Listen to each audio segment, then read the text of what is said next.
किसानों के समर्थन में लगातार शाहजहांपुर में समाजवादी पार्टी के कार्यकर्ता सपा किसान यात्रा निकाल रहे हैं। तो वहीं आज शाहजहांपुर के जलालाबाद में विधायक शरदबीर सिंह के नेतृत्व में सैकड़ों सपा कार्यकर्ताओं ने सपा किसान यात्रा निकाली। इस दौरान पुलिस ने सभी के लिए हिरासत में लेकर नजरबंद कर दिया। यहां आपको बता दें कि सपा किसान यात्रा की शुरुआत सपा विधायक शरदबीर सिंह के नेतृत्व में उनके ही आवास से हुई, जहां जिलाध्यक्ष तनवीर खां, उपेंद्रपाल, रामवीर सिंह, सोमवंशी आदि को आवास से निकलते ही गेट पर पुलिस ने रोककर हिरासत में ले लिया। इस दौरान सपा नेताओं व सैकड़ों कार्यकर्ताओं ने सरकार के विरोध में जमकर नारेबाजी की। वहीं पुलिस इन्हें जलालाबाद लेकर आई और उन्हें शाम तक नजरबंद रखा। उसके बाद सभी के लिए शाम के लिए रिहा कर दिया गया।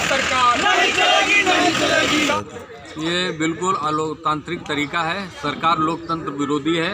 हम लोगों का शांतिपूर्ण पूरा कार्यक्रम चल रहा है। आज अल्लाहगंज के पास रघुनाथपुर से हम लोगों की वहाँ से किसान यात्रा निकलनी थी, लेकिन पुलिस प्रशासन जो कि भाजपा के इशारे पर पूरा काम कर रहा है, उसने हम लोगों को ज़बरदस्ती अपना कार्यक्रम न करके यहाँ गिरफ्तारी करके यहाँ लाया गया है। लिया क्या कुछ कहना चाहेंगे? हिरासत में पुलिस ने लिया है दमनकारी सरकार बीजेपी की, योगी सरकार दमनकारी सरकार है और जो जनता और किसानों की आवाज़ दबाने की लगातार कोशिश कर रही है। किसानों की समस्याओं को लेकर हमारे समाजवादी पार्टी के राष्ट्रीय अध्यक्ष माननीय अखिलेश यादव जी ने किसान यात्रा, पूरे प्रदेश में किसान यात्रा का आह्वान किया है। उसमें हम लोग शांतिपूर्वक तरीके से 7 दिसंबर से लगातार जो आह्वान था उसको उनके निर्देश का पालन कर रहे हैं। 7 दिसंबर से जो यात्राएं हम लोग निकाल रहे हैं उन यात्राओं को असफल करने के लिए पूरी तरह से पुलिस प्रशासन द्वारा पूरी तरह से जिस तरह से हम समाजवादियों की आवाज़ दबाकर किसानों के हित में जो हम लोग समाजवादी पार्टी जो काम कर रही है, उनकी जो मांगे हैं उनको पूरा करवाने के लिए हम लोग जो सरकार से लड़ाई लड़ रहे हैं, आवाज़ उठा रहे हैं, उसको दबाने की कोशिश की जा रही है। हम लोगों को किसान यात्रा नहीं निकालने दी जा रही। जिस स्थान से हम लोगों के कार्यक्रम तय होते हैं, पूरे विधानसभावादी जो चल रहे हैं कार्यक्रम, उस स्थान तक नहीं पहुंचने दिया जाता है। जहां पर हमारे स्थान पर जो रिश्ते होते हैं यहाँ निकल के जाते हैं, गिरफ्तारियाँ कर ली जाती हैं। तो इस तरह से मैं यही कहना चाहता हूँ कि ये किसान विरोधी सरकारें हैं केंद्र की और यूपी की, दोनों सरकारें किसान विरोधी हैं और ये नौजवान विरोधी हैं और जनता की सीधे सीधे विरोधी सरकारें हैं।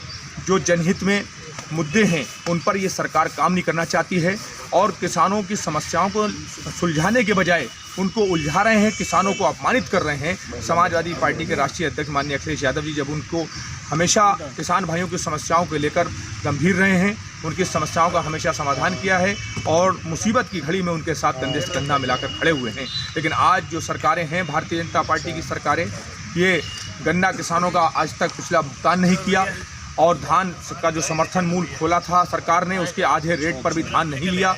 किसानों की आय दुगनी करने की बात की गई, वो भी नहीं किया।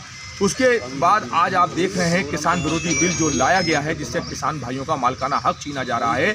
तो ये बहुत ही दुर्भाग्यपूर्ण बात है। किसान इस देश का अन्नदाता है और उसको अपमानित किया जा रहा है, उसकी जायज़ मांग को नहीं मांगा जा रहा है, नहीं मान रहे हैं। इसलिए हम समाजवादी लोग सड़कों पर निकले हैं। ये संघर्ष जब तक जारी रहेगा, जब तक किसान विरोधी बिल वापस नहीं होगा, किसानों की समस्याओं का समाधान नहीं होगा, हम लोग आंदोलन करते रहेंगे। बीजेपी का कहना है कि विपक्षी पार्टियां जो है किसानों के लिए भड़का रही हैं, क्या कुछ कहेंगे इस बारे में? ये विपक्षी पार्टियों पर झूठा आरोप लगा रहे हैं, गुमराह करते हैं। इनका काम है झूठ बोलना और गुमराह करना। सभी जान रहे हैं कि किसानों का जो हाल करा है भारतीय जनता पार्टी की सरकारों ने, तो किसी से छिपा नहीं है। सब कुछ सामने है, आईने की तरह साफ है कि किसान, आप देख रहे हैं कि इस हालात में सड़कों पर किस तरह क्यों पड़ा है। जब उसकी समस्या का समाधान नहीं हो रहा है, उससे ज़मीन छीनी जा रही है, उसका मालिकाना हक छीना जा रहा है, कि धान का समर्थन मूल्य नहीं मिल रहा है, किसान की आय दुगनी बात करी और उसको गड्ढे में डाल रहे हैं। तो ये सब देख रहे हैं। ये तो हम लोग जब उनके जनहित में आवाज़ उठा रहे हैं समाजवादी लोग, समाजवादी पार्टी के राष्ट्रीय अध्यक्ष जी, तो उनकी आवाज़ को दबाने की कोशिश की जा रही है। तो कह रहे हैं गुमराह कर रहे हैं। गुमराह तो ये लोग करते चले आए हैं शुरू से, जब से सरकारें बनी हैं। जनता को गुमराह कर रहे हैं, किसान भाइयों को गुमराह कर रहे हैं।